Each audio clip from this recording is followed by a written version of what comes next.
Grand Central Terminal. On any given day, nearly 750,000 people flood its halls. It is a blur of hellos and goodbyes and frantic sprints to catch the 5:15 to New Haven. You've probably seen the iconic four-faced clock where countless promises of "meet me at the clock" have been made. You've gazed up at the celestial ceiling, a glittering map of the heavens. You think you know this place? The Cathedral of Transit? The beating heart of Manhattan? But what if I told you its most amazing secret is hidden in plain sight, tucked away in a corner that thousands pass every hour, oblivious? What if I told you there is a place where sound itself bends, where a whisper can cut across a noisy room as if spoken directly into your ear? This is the Whispering Gallery, and its story isn't just about acoustic magic.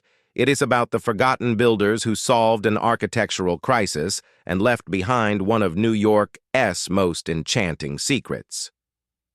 To understand this secret, we need to look at how Grand Central was built, because in the late 19th century, cities faced a terrifying problem: fire. Disasters like the Great Chicago Fire exposed a flaw in modern construction.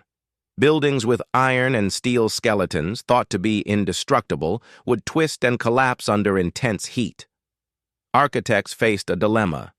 How do you build vast, inspiring public spaces that are also fireproof? The old answer was stone, cathedral-style vaults. They were fireproof, yes, but heavy, slow to build, and cripplingly expensive. For a colossal project like Grand Central, stone just wouldn't cut it. They needed something light, fast, fireproof, and revolutionary. Enter Rafael Guastavino. Born in Valencia, Spain, he mastered a centuries-old technique called the Catalan vault. In 1881, he arrived in America with his young son, Rafael Jr., and a radical idea. Instead of heavy stone, the Guastavinos built with thin terracotta tiles, often just an inch thick, laid in a herringbone pattern.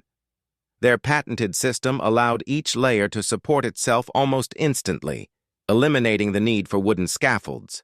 Layer by layer, they created shells that were strong, light, fast to build, and completely fireproof. Their timing was perfect. When New York set out to construct Grand Central, they needed a miracle. They turned to the Guastavinos, who tiled its soaring ceilings and archways, including one spot that would become legendary. Outside the Oyster Bar, 4 arched entryways meet. The ceiling is tiled in the Guastavinos' glazed herringbone pattern. This is the Whispering Gallery. Here's how it works. Stand in one corner, face the wall, and whisper. Across the chamber, 40 feet away, your friend hears you clearly, as if you were right beside them. The secret lies in geometry. The arch catches your voice, and the dense glazed tiles reflect sound perfectly. The waves cling to the curve, travel along the wall, and deliver straight into the opposite corner. Amid the chaos of the terminal, the whisper cuts through with crystal clarity. But was it deliberate? The Guastavinos left no record claiming it. Some call it a happy accident, others insist it was intentional, drawing on centuries-old knowledge of whispering galleries in places like St. Paul's Cathedral in London. Either way, genius or coincidence, the result is pure magic. You see people doing it, pressed against a wall, murmuring. It looks absurd until you try it. The noise is a wall, clattering plates, hundreds of voices, the rumble of trains. You whisper, "Can you hear me?" And then, impossibly, a voice answers back in your ear, "Yes, clear, intimate," as if the city itself stopped just for you. No wonder the Whispering Gallery has been used for dates, pranks, and even proposals. Jazz legend Charles Mingus is said to have proposed to his wife here. It's even shown up in films like Arthur and Hackers, the perfect cinematic spot for secrets. The Whispering Gallery may be their most famous accident, but the Guastavinos' fingerprints are everywhere. The Ellis Island Registry Room, the dome of St. John the Divine, the old City Hall subway station, the Hamilton U.S. Custom House. Even the Queensboro Bridge, where an event space is still called Guastavinos. Over 200 buildings in New York and more than 1,000 across America carry their legacy.